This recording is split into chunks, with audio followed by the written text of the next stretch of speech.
Hi, everyone. Welcome to another Street Entrepreneurs session.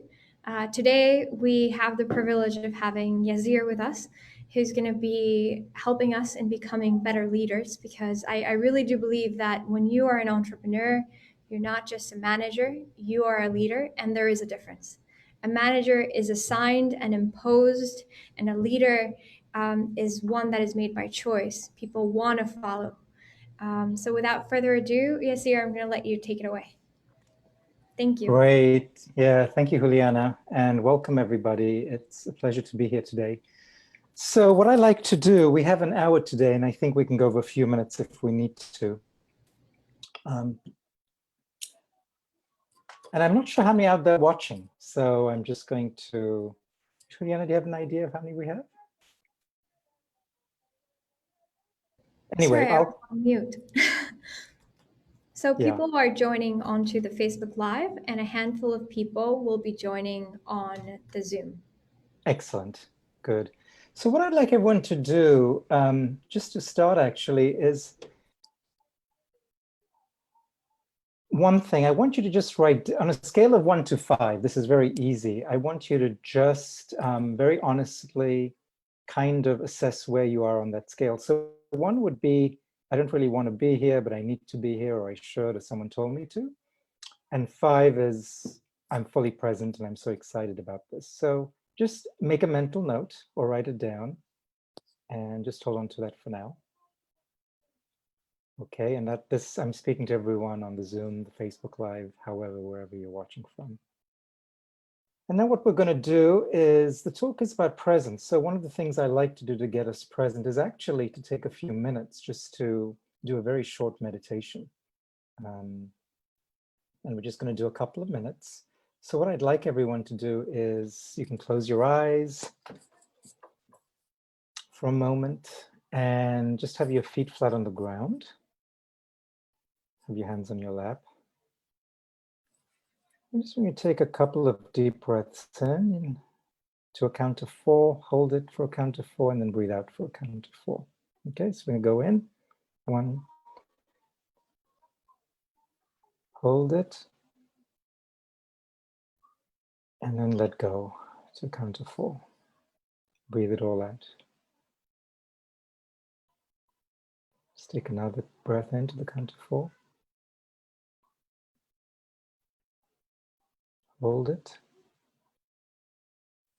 And then exhale. You can make some, and just take a few more like this.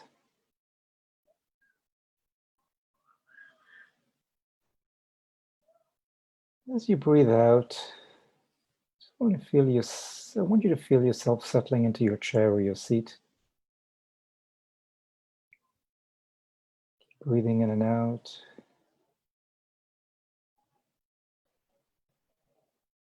Just allow your breath to return to whatever pace it's at.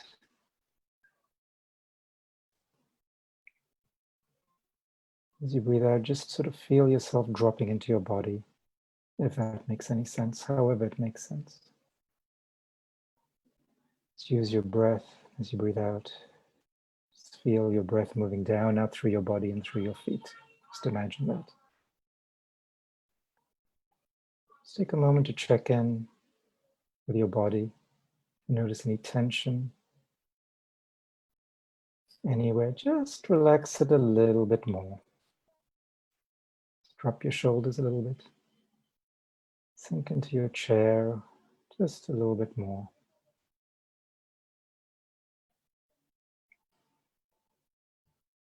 As you breathe out, just let all thoughts go. You've had a busy morning, perhaps.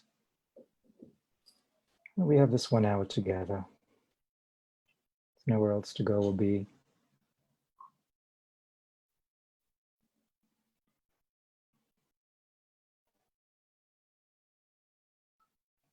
Take a few more breaths.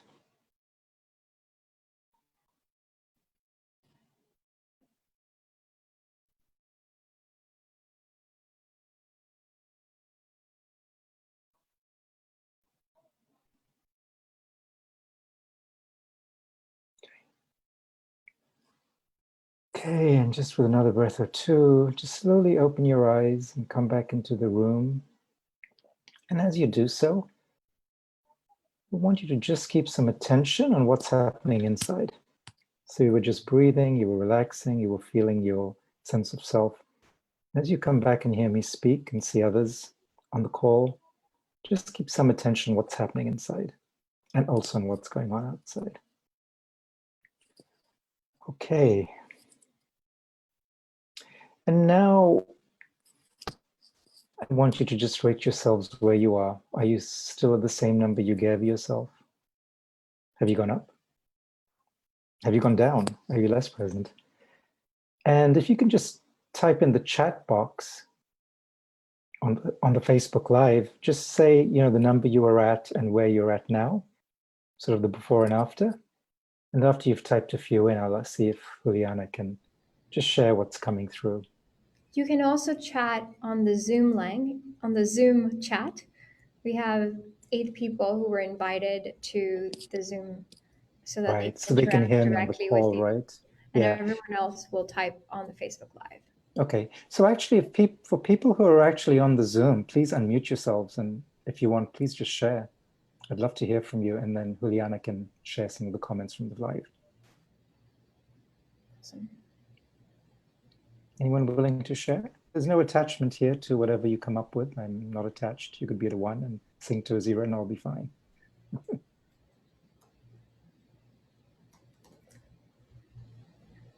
I can share. So actually, go ahead.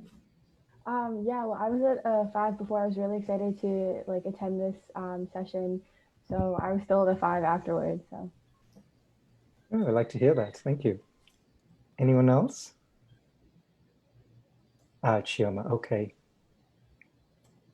So yeah, it's 1 to 5, and 1 is I'm here, but I'm distracted and I'd rather be somewhere else. And 5 is I'm really present and excited and I'm feeling present to what's unfolding. So where are you now on that scale?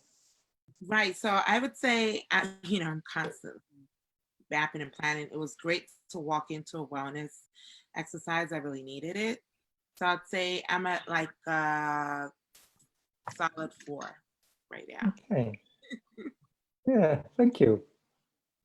I am Shayna Potter. How's everyone? Hi, Shayna. Hi, I'm at a 5. I'm very thrilled to be here. Hi, Juliana.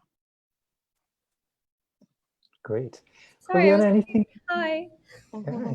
Anything coming through on the Facebook? Yes. So I'm getting 3s and 4s, some 5s. I will say that personally, I came in and I was scattered, like, okay, we have to get the Facebook Live going, the hashtags going. And after that exercise, I feel like ready to start. So I'm really glad we took that moment. Thank you. Good. Okay. And one of the reasons I do that is because I'm going to be talking about presence. And that exercise was a way just to bring us more into presence with each other on this call. And in my presentation, I'll talk about why that's so important and how that connects to resilience as well as leaderships with entrepreneurs as leaders. And we have a new face on the screen. Good to see you. So for anyone who is lower than a 5, it's perfectly fine. But if you're at a 2 or 3 or 4, just for yourself, just note what you'd have to do right now to move up 1 number on the notch. So if you're at a 3 to move it a 4 to a 5, and it might be so simple. It might be taking another really deep breath and settling in. It might be turning your phone over. It might be clearing your desk and just having your pen and paper. It can be as simple as that. So if there's anything you need to do to just be a little bit more present, then go ahead and choose what that is. And however you are, it's lovely to have you. And I'm now going to start sharing my screen and switch into a PowerPoint. So by way of introduction, my name is Yassir Islam. I go by he, him, and his pronouns. I'm a coach and a branding consultant. And the two things work together quite well in coaching. We help individuals discover their why and how to have great impact in the world. In branding, we help groups and organizations and entrepreneurs discover their why and how they want to have impact in the world.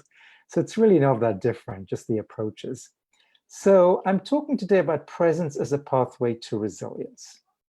So let's see, let me forward the slide. Okay, resilience, okay? Basically the ability of a substance or object to spring back into shape. You know, I take this bottle and I squidge it and it kind of plops back. That's resilience at the most basic level. And here's a definition from a journal article. Resilience is defined as the ability to bounce back from adversity, frustration, and misfortune, and is essential for the effective leader. Okay, and I've given the reference there below if anyone wants to dig into this article. And I'm gonna basically, as Juliana said, you know, entrepreneurs are leaders for a number of reasons, and we'll talk more about that. But when I say leaders, I'm referring to all of you as well, because in various ways you lead. And I will offer definition of leadership that I think is very empowering for all of us.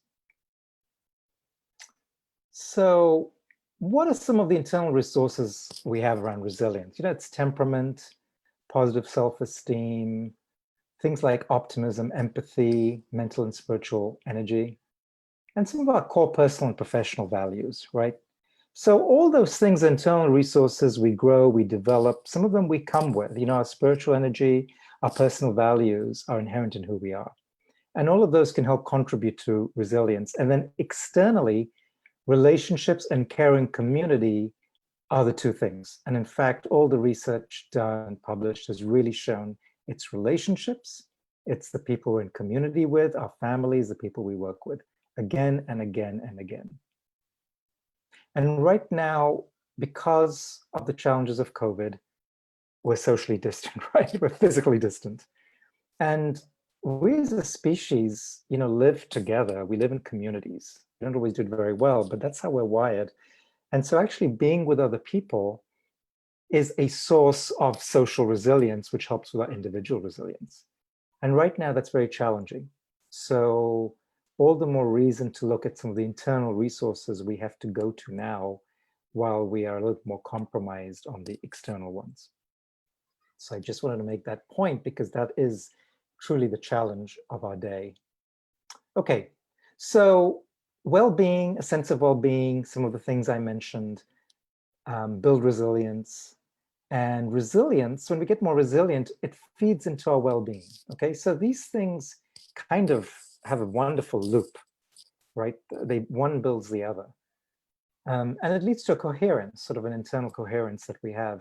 One of the things I will say on resilience these days is, again, business challenges, economic challenges, health and life challenges are being faced around the world. And it's actually facing adversity, getting through it, learning from it, so that we can be stronger the next time around, that we face that again. And that's one of the important components of resilience, is actually coming back from something that has forced us to grow or learn or be challenged in some way. And another is where we really sort of work and focus on our own internal resilience.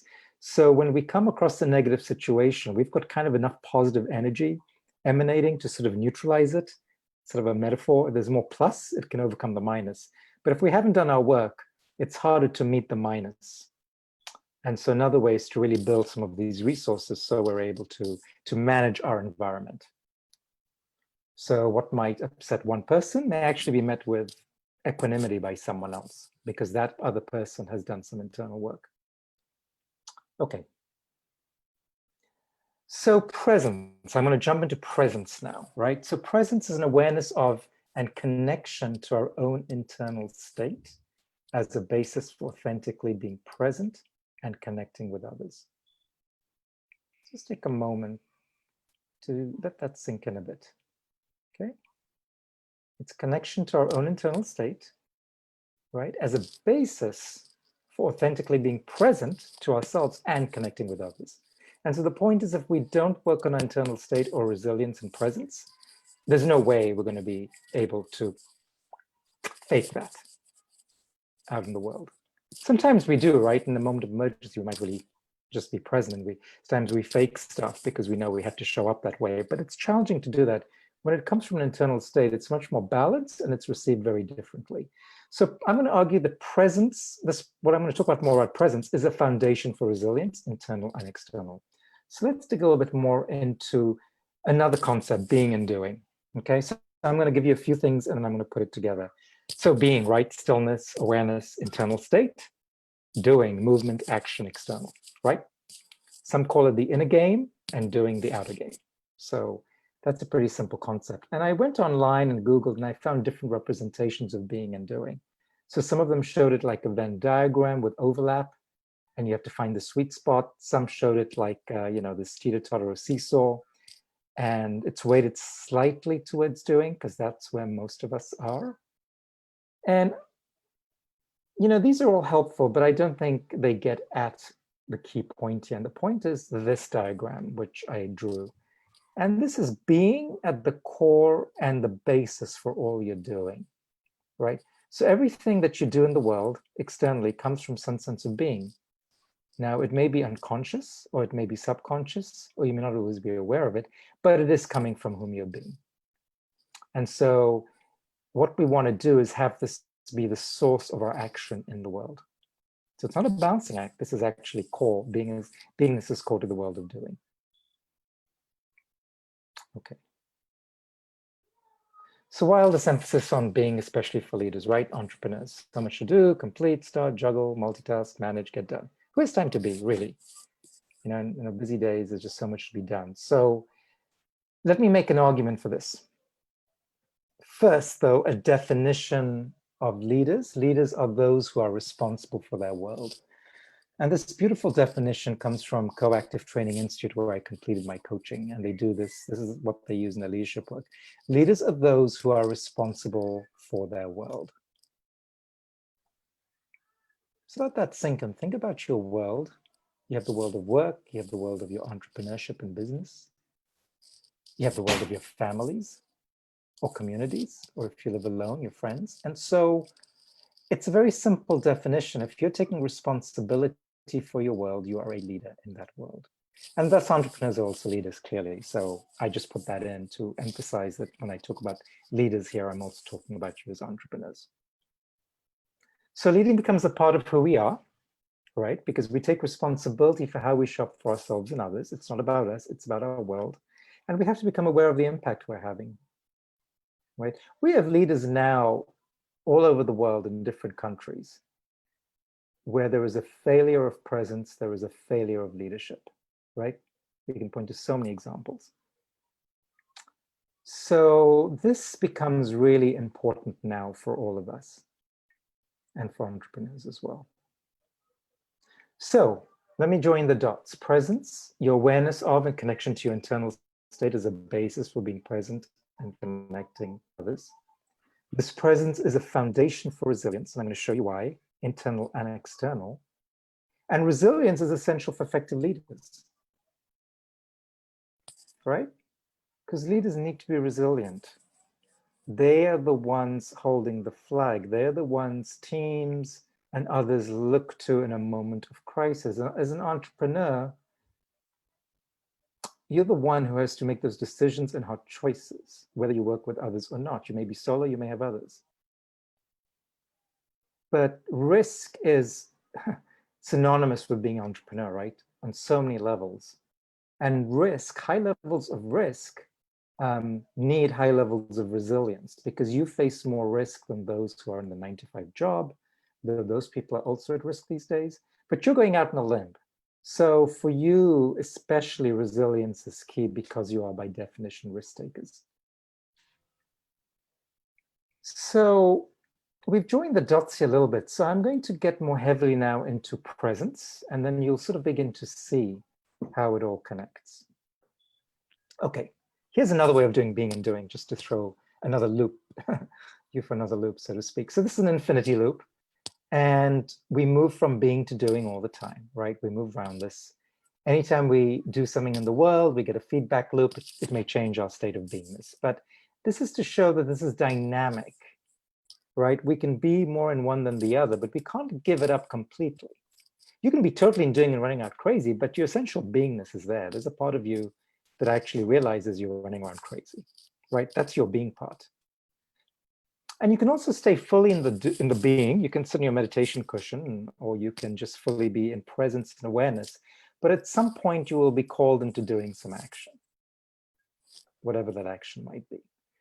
And so much of what I'm going to talk about, I love to always credit, people who've influenced me in this work, is a coach called Nicholas Journey, who works with entrepreneurs and leaders in big corporations. And he works on this very stuff I'm going to talk about. So I've done a lot of work with him around the being and doing. And so much of what I share is evolving based on what he has shared with me, though you will see this stuff in many different ways from different people. So I'm going to talk about the being loop here. It's being present to ourselves, physically and emotionally aware, compassionate, empathetic, intuitive, and accessing deeper wisdom. So that's the overall. Now, how are these just nice words on the page that I've come up with? So first of all, it's slowing down and going inside. It's actually what we did at the beginning for about 3 minutes. And anytime you can slow down and go inside in the middle of a busy day for 20 seconds, for 5 minutes, for an hour, whenever you're doing whatever helps you slow down and go inside, you get to be present to yourself, right? You get to know, kind of feeling a little bit agitated right now. I actually feel pretty relaxed. And all of you, some of you came onto this call with excitement, and some came from a busy day. So when you slow down, you get present to that. And then in that moment, you can be more physically and emotionally aware, right? You can be aware like, kind of feeling a little uncomfortable in my stomach, or I'm kind of still upset at what this person said to me this morning. Kind of sad about that, actually. That's a physical and emotional awareness, right? We're out of our head, we're in the body. And so the compassion and empathy arises because in that moment, we're not feeling so good, or we've had a tough day. If we stop, there is an opportunity for us to be kind and compassionate to ourselves. I'm having a tough day, this is hard. And we naturally will be compassionate towards ourselves. We naturally want to be kind to ourselves. And if we can be kind to ourselves, we can also then be kind to others. And that's where the empathy towards other people comes in.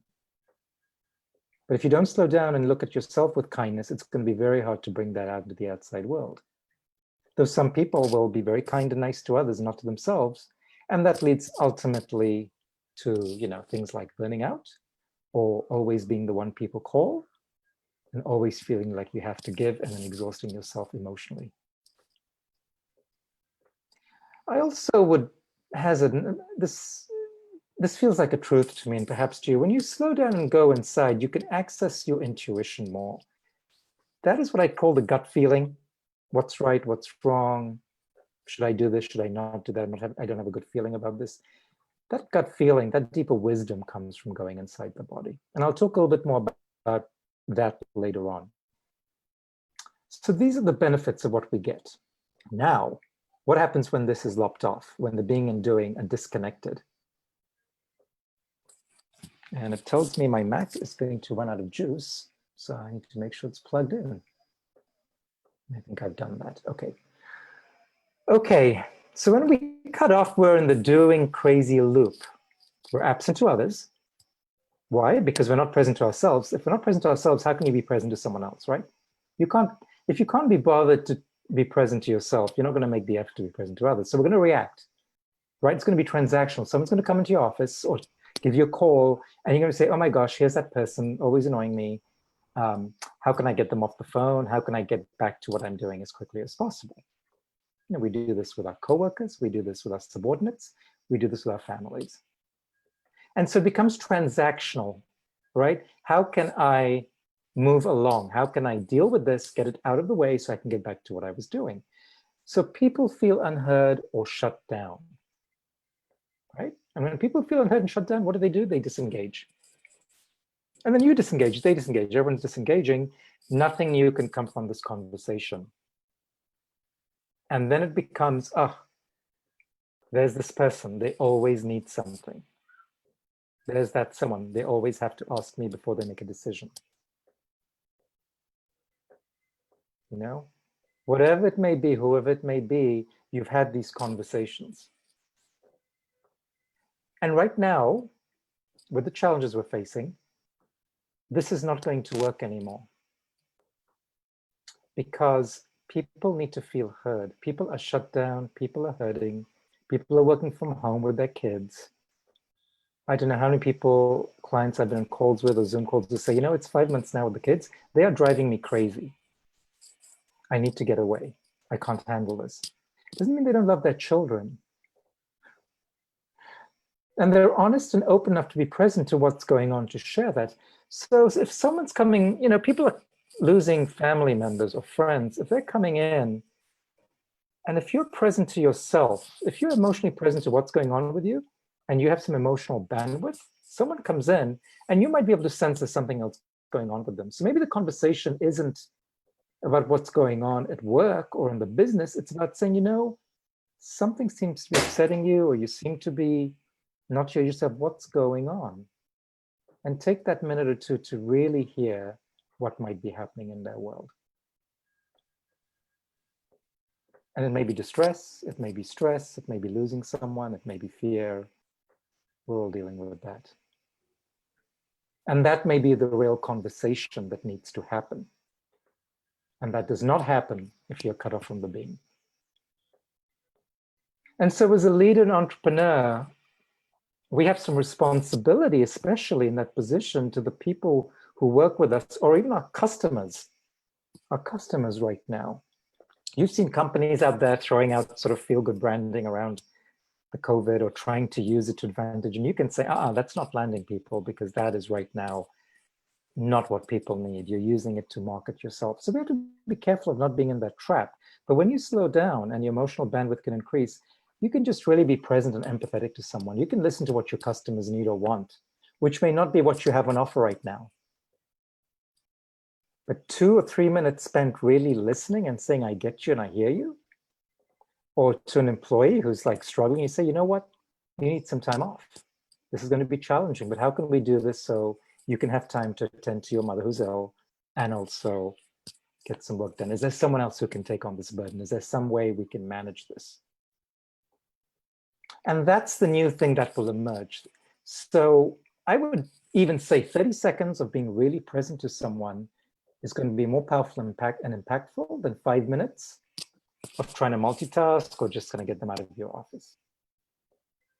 I've been there and I've done this. In my last job, I did this all the time. I know when I did it. And I look back and I say, gosh, you know, if I just saw this person a certain way, and that's how they always showed up for me, and it became transactional. Right? So we've all been through this. Okay. So we can talk more about this later. I want to keep going. We're almost 30 minutes in. I want to make sure there's time for Q&A. Okay. So just a reminder of the beingness part. And so here's what happens when we're in the being. When we're present to ourselves, we can be more present to others. Because if I'm emotionally connected in this moment, I don't react. So if someone's having a side conversation or a call, or they go off the call for a sec, you know, in the old way, if I'm reacting, it might be like, oh my gosh, you know, no one ever listens to me. I hate it when I'm disrespected. People are doing this stuff. It's not rude, it's not polite. I don't know what's going on with them. So I have no idea. I've made up a story. But if I'm present to myself and physically, emotionally aware, I can be aware, oh, there's a trigger for me. This happens to me. Just let that go. Be compassionate in this moment. Maybe there's something else going on with this person that they need to drop off this important meeting. And boom, it's a whole different presence with the other person. I'll know what to say or do. And I can focus on the relationship. Maybe after the call, I talk to that person and say, hey, is everything okay? I noticed you weren't fully present and you had to go off. What's going on? And you know, you can hear what they have to say. You can receive it from a place of presence, you know, and then you can find out that maybe something did come up that they had to attend to, or their child was screaming for attention, was about to get hurt. They had to get off the call, but they didn't want to disturb it, so they muted and went off. So all these possibilities emerge and people feel listened to. Right? It may also be when you have enough resilience, someone you work with says, you know, sometimes you show up this way and it just kind of feels a little this way. I feel disempowering, or I feel like I'm being told what to do, or I feel like you always have the answer. This is hard for leaders to listen to. With enough presence and resilience, you will be able to receive that. And when the person says that, okay, you know, you can listen from this place of empathy, saying, I'm so glad this person shared this with me. And then a more creative solution can emerge, right? Maybe we're trying to help someone too much, and maybe they get to say, we can say, okay, you know what? I'm not going to micromanage you. You do this. If you need help, you come to me. Let's check in a week and let's see how it's going. So there's more creativity, and that person will feel listened to. And when they're listened to, they're going to show up very differently, right? If you start a meeting off like this, asking where people are and how they're feeling, literally, and do they want to be there, and they feel honest and bold enough to share it, the person who doesn't want to be at the meeting, because they've got so much on their plate, when allowed to vent that, 10 minutes later, they're chatting and they're really engaged in the meeting. So there's a lot of magic up here in the, when you're in the being here, there's a lot of magic that emerges in the outer world. Okay. So we need leaders and everyday folks who truly embody a felt sense of interconnectedness for both the care and skills to act with responsibility to the whole. This is coming from Amanda Blake, sort of a coach and an author who's done a lot of work around neuroscience and the body and the brain. And there's a lot of new technology in the last 10 years has really shifted how we see this. It's very exciting to see what's coming up. So she makes a point. And the key words here are embody a felt sense of interconnectedness, okay? And that, again, not a bunch of pretty words, they have true meaning, because we're going to talk about now how presence is an embodied and how it is the felt sense of interconnectedness. Hang on a sec, I just need to get my charger charging. I have multiple connections. I'm in Turkey and I have like 3 adapters lined up. And they don't always connect. So let me just see. I'm just going to make sure my battery's charging. Okay, it looks like it is. It's at 5%. So there we go. We begin our lives by embodiment before explicit memory kicks in around 3 or 4 years old, which is, this is my name, this is where I live, here's who I am, here's what I do. That's all explicit memory. There is what we call implicit memory, which is just learned by the infant, and it's picked up by the body. It literally is rolling around on the floor as a child and feeling your way through the world. That implicit memory continues for most of our growing years. Implicit memory is how you know how to ride a bike. Once you learn how to ride a bike, it becomes implicit. You don't have to say, okay, here's how I get on, and now I press the pedal, and now I do this. And same with driving a car or going home and opening our our apartment door. It just becomes implicit. So that implicit memory and is a felt sense. And it also has a positive side, but the negative side too, for many of us too, is the body can be a self of shame. We've experienced abuse, we've been touched inappropriately, and we know as children very early on when that's happening. And so we tend to armor and mask those emotions. So if you have any experiences like that, then my sense is if you want to get more embodied, is do some work with a coach or therapist if you feel you have any trauma in the body around this.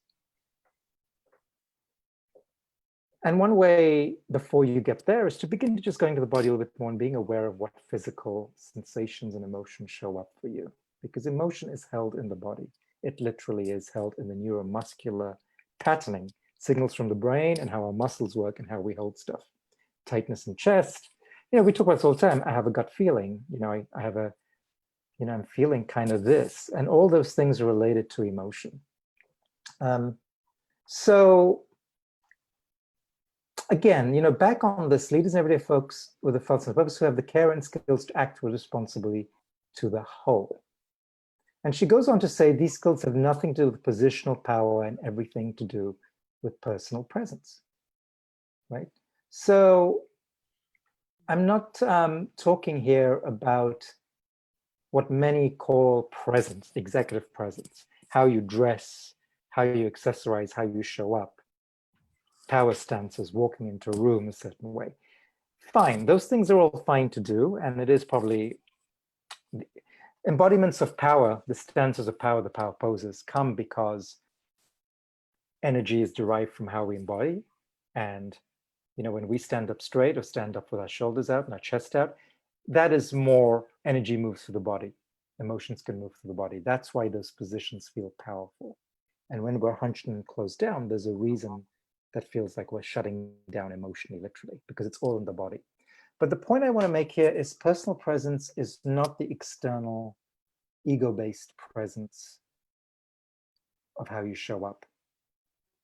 It's important to pay attention to, but the personal presence is the person you meet or like, whom you know. When I'm with that person, I get a really good vibe. I want to have that conversation. For those of you who worked in offices, that's the person you hope you run into at the coffee station, back when we ran into people at coffee stations, right? It's the person you go and talk to when you're having a problem at work. There was always someone in my old job, you've probably experienced this in my work, when there's a problem, they go talk to that person. It doesn't matter what their rank is. It doesn't matter. Often I find it's people lower down the rank because they're not so busy trying to cultivate executive presence. They've got some personal presence and power. And when they walk into a room or have a conversation, you notice it because of how they show up. And it's got everything to do with the inner state I was talking about. So work on, appearance and work on what's appropriate for the world of entrepreneurship that you work in. Dress appropriately when you need to go to a certain meeting, but, dress and be who you are, right? Project who you are, not what the world wants to see or what you think you have to be and do. And that's a slightly different topic. So I can see, I don't want to get off track on that, but I want to bring it down to what really matters at the end of the day of how people see you and react to you is how you show up with a personal presence.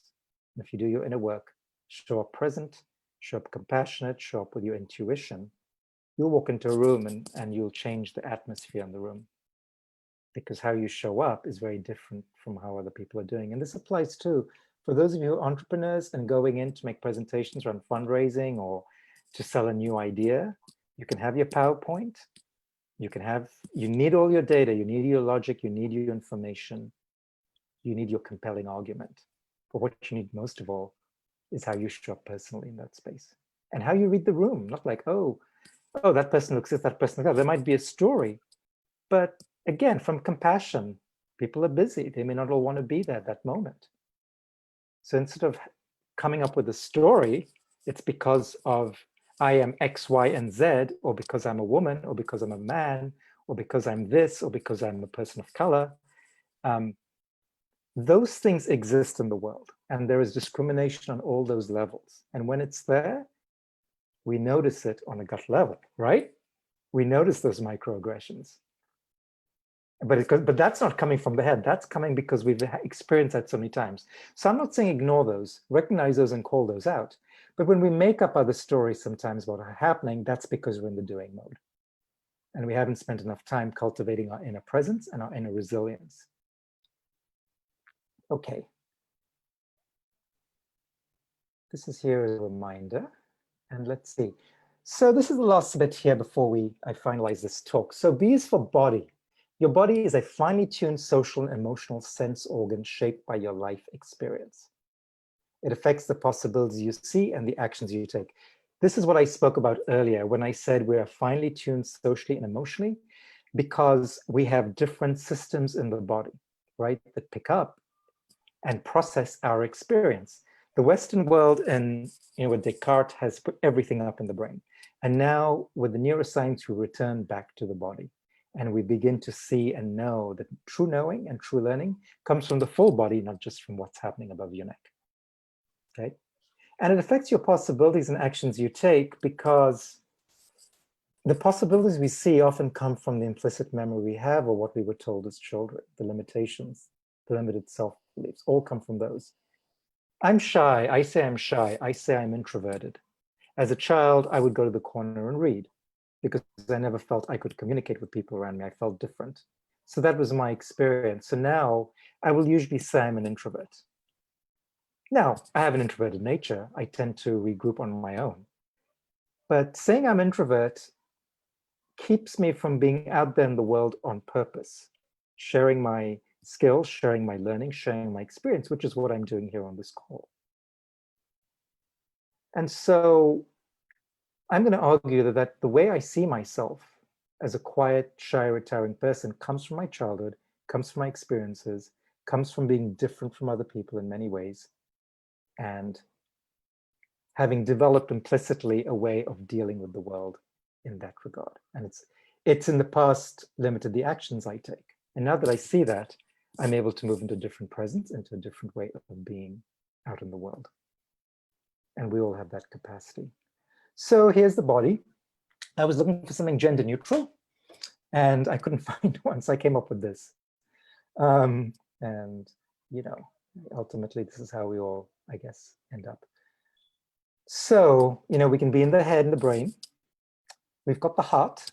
The heart is a source of love and wisdom. It's got an enormous number of neural connections. And then there is the gut. And the gut is a very powerful brain. The gut is actually the only organ that can override signals from the brain. Many of our feel-good hormones that we think are made in the brain, a large number of them are actually made in the gut. Okay, it's a very powerful sense organ. And so we want to make sure we use all three of these, right? People often think of the head for decision-making and logical functioning, and the frontal cortex is a good for that executive functioning. Yes, we need all that, but we need to bring the heart into it. When we slowed down and did the breathing in and breathing out to a count of 4, that actually slows down and regulates the heart rate. If you've got a high heart rate, it brings it down.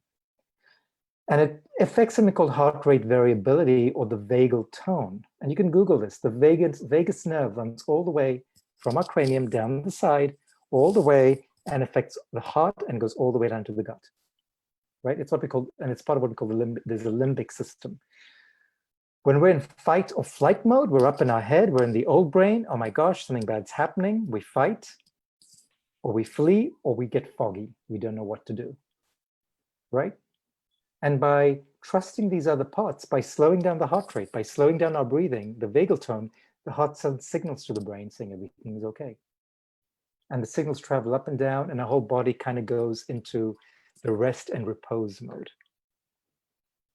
We have the sympathetic and parasympathetic nervous system. So we're activating our repose mode. And from that, your presence and your decision-making is going to be less clouded. It's going to be more impactful, and it's going to be what is needed in that moment. So full presence is embodied, right? Head, heart, gut, all of those things. And wherever else you may feel that intelligence in your body. So just a reminder again, right? This is why the argument we're making. This is why we want to be in the beingness. And so our doing in the world comes from this state of being. Now, how do we begin to do some of this? So beginning to access presence, mindfulness and meditation, I have found are a foundation. It's hard to do without them. It could be as much as 3 minutes or 5 minutes in the morning, or even 2 minutes in your lunch break, or at the end of your day, or a few times. And there's so much of this online and available to you. It's become popular, but this has been around for thousands of years. It doesn't work because the workplace gurus are saying it. It's working because people thousands of years did this, and they found that their lives, tough as they were, 2,000 years ago, they found peace. And God knows we need more peace now in our world. Anything with the body, yoga, tai chi, and qigong, moving energy through the body, great modalities. Any real movement, 5 rhythms, dance, yoga, anything that gets your body moving in a way that, feels good to you is a great way to begin to connect with the embodied wisdom. Okay. Breath work is a wonderful way. We did a bit of that with our breathing. Just that 4 breaths in, hold for 4, out for 4, done 4 times has been shown to actually calm down your nervous system, scientifically proven. Any other embodiment practices that you can do? And then I would say therapy and coaching. Therapy, certainly if you need to deal with past trauma in the body, and past associations of childhood. And then coaching, certainly if you want to move forward and actually be in a relationship with someone who can hold a space of presence, which, because we're social creatures and we have mirror neurons, then transmits to those you're with and those you're around, who are around you as well. So these are different modalities to try. There's a few resources online. Well, there's lots. I like the Insight Timer meditation app. It's free. And they have a lot of groups. There's LGBTQIA groups, there's, BIPOC, Black, Indigenous, people of color groups, there's groups for women, there's groups for different religions. And it's a simple timer. The nice thing it does, it keeps a log of your meditations. And we all know that when you keep a log, you build a habit over time. It works. Amanda Blake's book, Your Body's Your Brain, if you want to get into this quite deeply. It's a great read. Nicholas Journey, whom I've worked with transformational coaching, he's got a couple of videos and articles on his website. You can just Google him. And there's some really good writings and articles about what he calls now being in a culture of absence. We're in a culture of absence instead of presence. Our leaders are absent. And that's why the world is in the mess it's in. And that's why we have young people stepping up who are more present than the leaders of today. So we as entrepreneurs and leaders really need to step up our game because the world is in need of it. Your world is in need of it. Center for Healthy Minds, University of Wisconsin, lots of good free resources, including meditations in Spanish. Heart Math Institute has done a lot of work around the energy of the heart, a lot of free stuff, a lot of really good 3 or 4 minute exercises for connecting with the wisdom of the heart. That's where our leadership comes from. That's where our wisdom comes from. And lastly, here's some information on me. My website, yassirislam.com. I'm on LinkedIn. Here's my email. And what I said to Juliana is, I'm happy to offer anyone on this call, if you want to, book a time with me to just explore this for yourself, I'll give you 45 minutes to an hour. Totally complimentary. This is my gift to you. I'd love for people to begin to access the resources. There's no pitch, there's no selling. If you want to explore working more, we can do that. But this first 45 minutes to an hour is just a space for you to deepen, ask questions, see what's showing up in your life, and how, there may be some ways to begin to access presence that way. So if you want to do that, just shoot me an email. And what I'll do is I'll shoot you a couple of questions just to get some background on what you're coming with, and we'll just set up a time for us to have that call. I'm currently in Turkey. I'm 7 hours ahead of East Coast time, so we'll have to accommodate that. But that's a gift to you. More than happy to offer that. And as I said, there's no strings attached whatsoever. I'm going to stop there and turn it over to Juliana to moderate any questions we have. Awesome. Certainly Thank you, Yassir, so much for that. That was great. Thank you. So for those of you who are in the Zoom, you can unmute yourselves and ask your questions directly, or you can send them in the chat if you'd like to remain anonymous. I will be moderating questions from Facebook, and while we get questions in the Zoom, I'm going to start with some of the ones we have in Facebook. So I have a question about imposter syndrome and healthy and unhealthy ways to cope with it. I know you didn't touch on this, but some of what you said in showing up as you are, I think, reflects this. Could you elaborate on that a bit? Yeah, so imposter syndrome shows up for many people. I've often found that women clients show up with it more so, given the patriarchal world we live in, but men do as well. And it's always the sense that, yeah, I'm claiming this and I'm in this thing, but I really shouldn't be here. I'm an imposter. So again, certainly spending time in the reflective state of presence, going in and really paying attention through guided meditations that look and explore the body or your inner feelings or other modalities, personal development work that you do are great ways to begin to interrogate that. Where is that coming from? What is the source of that? And, is it true? Byron Katie's work, and it's called The Work, and she puts it out for free online and on the web, is one good way to start. But that's also a good thing to take up with a coach, only because it often runs deep and it's often hard to address that on your own because it's deep-seated. Awesome. I have another question that talks about what do you mean when you say to hold space for someone? Thank you.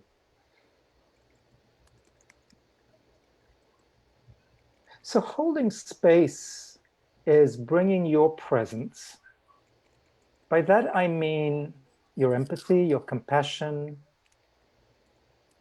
your ability to be with someone and what they bring without reacting or thinking about what you're going to say next.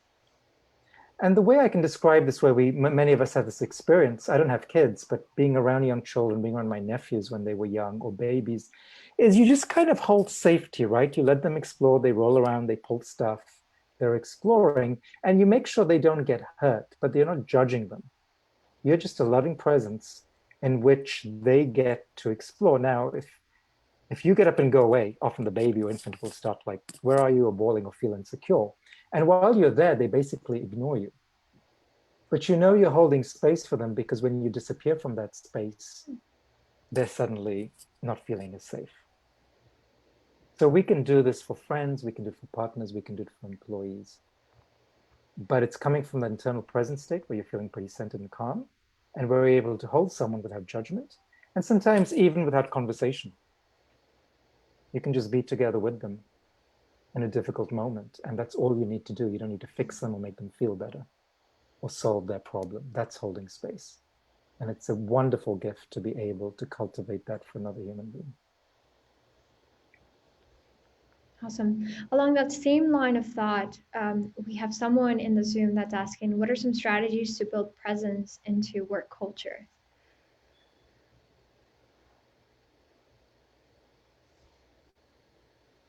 Sorry, what are some strategies to build presence into work culture? Yeah.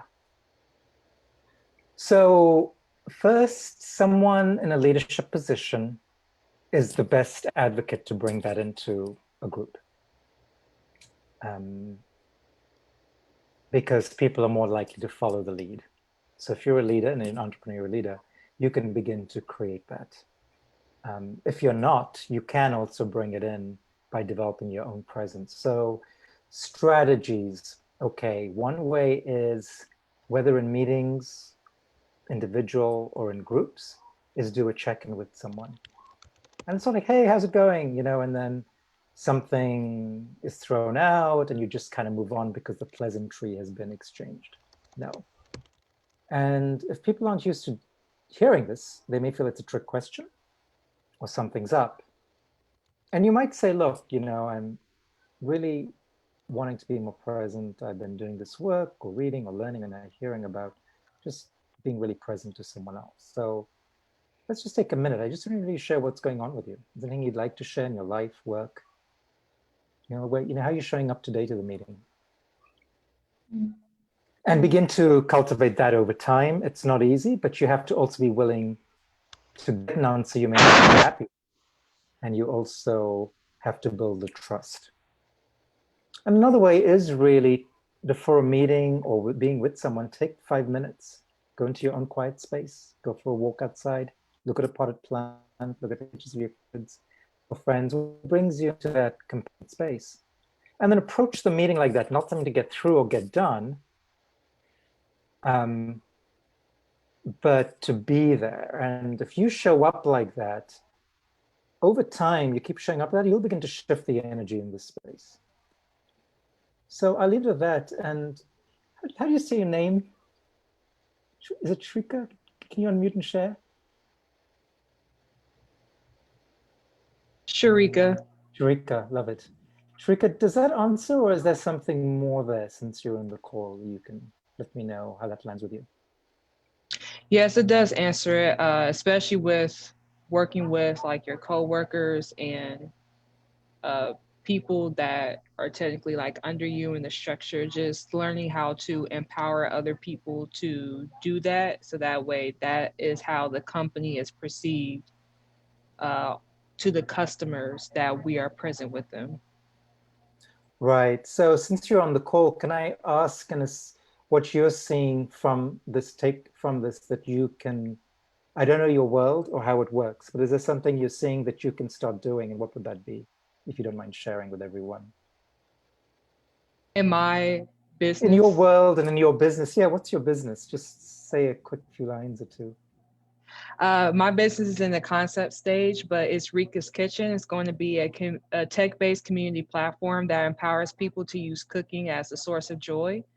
So what I see in building presence in myself and in my future team is uh, being able to like take a moment before we meet or to respond to customers or to work on any projects to check in with yourself and to also be honest with everyone on the team. And the culture is going to be that we're going to be empathetic and understanding and make sure that person has the resources that they need to perform at their best level, whether it's like breaks. I definitely want to do afternoon siestas. I intend to build that into my company culture and just different stuff like that because I rather people be well and be able to do their work than to try to chase after a dollar sign. That's not what my company is about. It's about empowering people to use a tool that I use to just access something that is available to us every day. Beautiful. Thank you so much for sharing. And I'll just add to that, when you're coming from that place of intuitive and deeper wisdom by being more present, in a business world, new ideas will come up that are not going to come from the logic of the head. New creative ways of working or succeeding with customers or building out your business or competing are going to arise because you're connecting to a deeper wisdom. So thank you for sharing that with everyone. Appreciate that. Good luck to you. Sounds amazing. We have a question from the Facebook Messenger that is anonymous, and it says, what does mindfulness, meditation, and yoga have to do with business? Are there studies that prove greater business effectiveness for people who use these? Okay. There are studies out there, especially on mindfulness in the workplace. That's a big push towards that. I don't have references to those, but they are there and can be found. And so what do they have to do with business? And what was the second part, Julianne? No? And are there studies that prove greater effectiveness for business leaders who use yoga, meditation, mindfulness? I know there are studies that show that meditation and mindfulness help really build leaders, both through resilience, through ability to be more compassionate and more present. So definitely for leaders, there's a lot of work done around that. And I haven't dug too much into the other things. Also, and I still think that. as street entrepreneurs, we oftentimes focus on a lot of hard skills like accounting, sales, marketing. And I think it's just as important to focus on entrepreneurs as leaders because management is imposed and leadership is earned. And when you're building a team, especially in the beginning, you're asking people to follow you, not because of your title or what you can pay them, but because you're asking for them to join you in your vision of what you feel the world or a product or a service could be with you, with your solution, right? And for you to effectively do that, you have to develop self awareness so that you know what you bring to the table when you show up. So, if you guys will allow me to just get a little bit vulnerable and just share personally. So, I oftentimes show up with a lot of imposter syndrome, right? And I know that because I'm always thinking, how did I get in this room? Why is this person talking with me? And I know that's in the back of my head, and that oftentimes impacts the way I pitch, the way I sell, the way I lead. And being aware of that helps me react in a healthier fashion. Right. So one of the questions I was asked was actually like literally a replica of what I would ask. So there are a lot of unhealthy ways that I've coped with this, right? So one of the ways I've coped with it is by um, behaving as the other broy men in the room, just being like, how can I be one of them? How can I look like one of them? I'm never gonna look like one of them, but how can I talk like them, right? How can I talk like a California white dude who runs a law firm, you know? And the truth is that I tried and I realized I couldn't. I don't golf. I hate whiskey. I mean, I do like a good old fashioned, but point is, I kept trying. And I realized that I was losing. And I was losing because I wasn't showing up as myself. And then when I did the opposite and I owned it and I showed up as like, I'm Latina, I am a woman, yes, I'm young, but this is who I am and this is what I bring to the table. It was real, it was authentic, and I started experiencing greater success. And the only way you lose with that is like people are like, oh, well, you're playing into the stereotype of being very opinionated as a Latina. And I'm like, I'm not playing into any stereotype. I'm being myself. And there's opinionated Latinas and there's less opinionated Latinas. And I'm just going to show up as myself. And I think that's the only way you don't lose. So that I Yeah. think is why it's so important to practice mindfulness and meditation and whatever form of exercise or tool you use to clear your mind, connect to your body and yourself. So, like for instance, for me, I know when my heart starts racing and I feel like something in my stomach that's weird, I know my imposter syndrome is like coming on. Like my body tells me it's showing up before my mind does, because my mind is focused on what I'm saying. But my body warns me like, hey, Juliana, you're about to start trying to sound like a broy lawyer dude from California. And when my body tells me that, I'm like, okay, time to return to my authentic self. And the reason why I do that is because it makes me a more effective leader and hence a more effective businesswoman. So I Thank you for I hope sharing. we answered That's, that question. yeah, beautiful answer. And I love your vulnerability in sharing that. Yeah. So I know it's the top of the hour. I'm happy to stay another 15 minutes or so if there's more questions, or we can end before. So Juliana, what is it? A few people have had to leave. I know some people have to get going, but if you guys want to stay and ask questions, I can turn off the live so we can have a bit more of a private discussion. And I hope this was also helpful for the individuals watching on Facebook. Once again, the reason we do Facebook Lives is because Zoom technology does not allow us to accommodate the number of people we want to. So we use Facebook. Any questions you ask on Facebook, even if you're watching after this session aired live, I'm happy to pass on to Yassir. And for those of you who joined via the Zoom, thank you. And I'm going to leave the live. So say bye. Bye to people on Facebook. Bye, everyone. Thank you for Hi, joining. Facebook.